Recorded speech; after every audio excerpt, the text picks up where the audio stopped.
Hello, everyone. Welcome back to my Code to Care series. So I wanted to dive into Agentic AI and show you a couple quick examples of it and describe it and also show you it in code. And I'll do this in two videos. So this first video, I'm just going to do a compound LLM case where you're using multiple LLMs together to create a particular workflow, and there's reasons you do it that way. But let me describe the situation. So let's say you have a new product, and you want to write a marketing plan for that product. And you want it to be a really good quality marketing plan, or at least the best AI could come up with. So imagine you have one agent, a writing agent, and this is good at writing marketing plans given some product description. And then you have a critique agent that will read that marketing plan and come up with a critique of it. I should say agent up here. Okay, so you have a writing agent that's going to write the plan. Then you're going to send it to the critiquing agent to give a critique of the plan. Then you're going to send it back to the writing agent to write a final version of the plan, and then you'll be done, basically. So it's basically 3 LLM calls compounded together, and each of these LLMs plays a different role. In this case, we're calling them agents, basically. So that's the flow. I'm going to go to my computer now, and I'm going to walk through an example of that with a new product that we're coming out with now. And you can see how using LLMs together really improves the whole process. Okay, let me show you what that looks like in code. Here I'm inside a Jupyter Notebook, which is the tool that's used by data scientists, and this is Python, but it's pretty simple. What I'm doing in the beginning here is just loading up some libraries as well as API keys and stuff like that. This is the description of the product, so it's not too large. Essentially, if you're outside of our industry, what it's doing is it's taking electronic health record data in one format, which is called FHIR, and converting it to another format, which is called OMOP, which is more used for researchers and that kind of thing. And so this is something that we're launching. So imagine we need a marketing plan for it. So and we want a little bit of help with some initial thoughts. So here I'm using the OpenAI's model. You can see the prompt attaches a product description. Please write a draft of the marketing plan. And I stick the product description here inside the prompt. Here it's calling 4.0 Mini, GPT 4.0 Mini model. So not the biggest model, whatever, but it does a pretty good job here. And this is the draft marketing plan. So we'll read this a little bit more carefully later, but you can see it's got exact summary, objectives, target market, selling props, propositions, marketing strategies, blah, blah, blah, budget, metrics, conclusion. Okay. This cell is just saving it to a PDF file, so I can take a look at it later. Okay, so the next thing we're going to call a different model, actually, a model from XAI, a different company, kind of like OpenAI, but different. And the model that we're calling is called Grok 2. And let me just call it, and then I'll go back to this prompt. So the prompt is attached is the product description. So I send the description again. And here is the marketing plan, an initial draft. Please provide a critique of this marketing plan so I can write a better version of it. So here it's calling this XAI model. It looks like it's calling OpenAI, but that's just the library. OpenAI's library, you can call other people's models for some reason. So it's calling that model, and it's giving us a critique of that model. And you can see it's not a marketing plan, it's a critique of a marketing plan. So here is that it's well structured. However, here are some improvement areas. In the exact summary, strengths, suggestions for improvement. In the objective area, in the target market section, in the unique selling proposition section. So you can see for each section, it's going through and giving what it likes and what it thinks should be improved. Okay, so that's kind of nice. I'll save it to PDF so I can read later.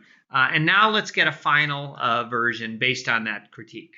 So here I'm back to calling the OpenAI model.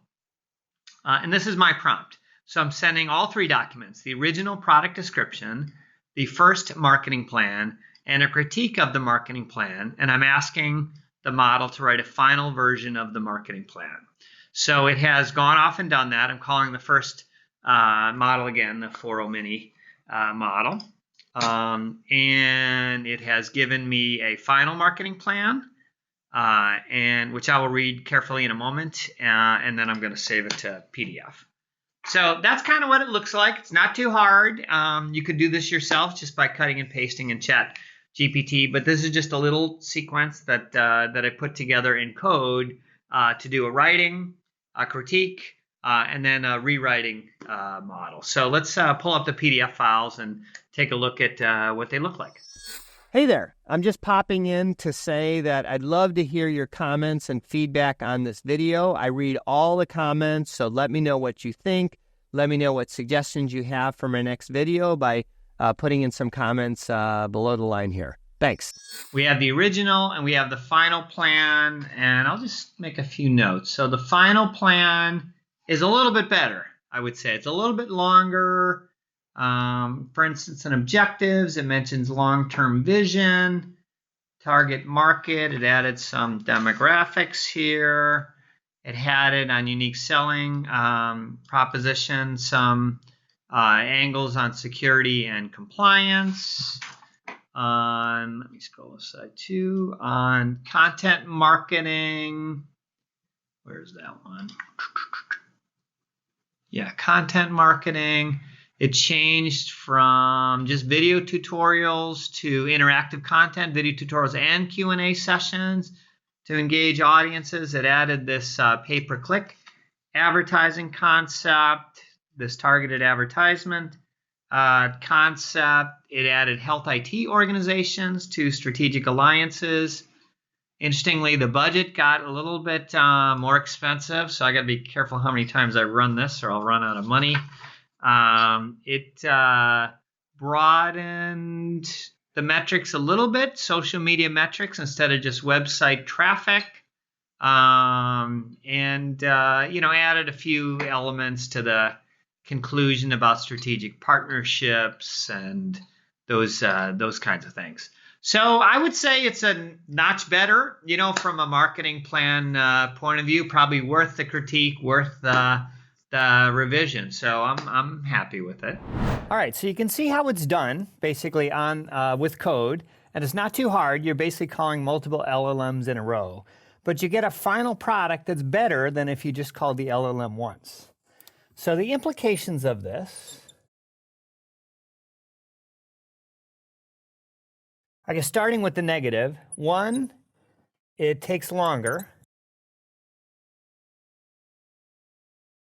So once you start chaining these LLMs together, you're usually talking about an experience that is not a chatbot.